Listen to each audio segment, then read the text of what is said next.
My name is Advay and today let's do another guest animal GTA for short. So what are we waiting for? Let's start. I am a reptile. I am a snake. I am dangerous. I am venomous. That excludes all constrictors, anacondas and such. And I live in Africa. So can you guess the animal? I'll give you 10 seconds.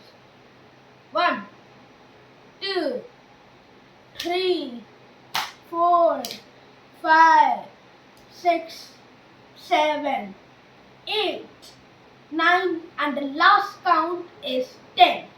It's a Black Mamba. Black Mambas are named so because of their black color inside its mouth. They are the fastest snake in the world, reaching speeds of 20 kilometers per hour, faster than most humans, except if you count Usain Bolt.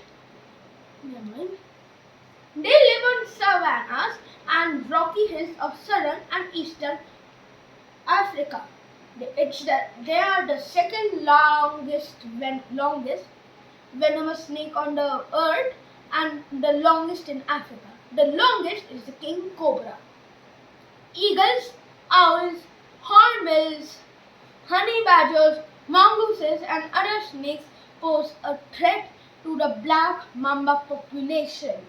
In the wild, black mambas will live for 11 years. Their lifespan is 11 years, but in captivity they can live for 20 years. Like us, black mambas sleep during the night and are active during the day. The females can produce up to 20 eggs at a single time. They are the second most venomous snake in the world, just after the most venomous snake in the world, the inland taipan. So, this is all about the black mamba. I hope you enjoyed this video. Please like and share this video with your friends and family. Until the next video, and also please and if you want to see more of my videos, please subscribe to my channel. Until the next video, bye.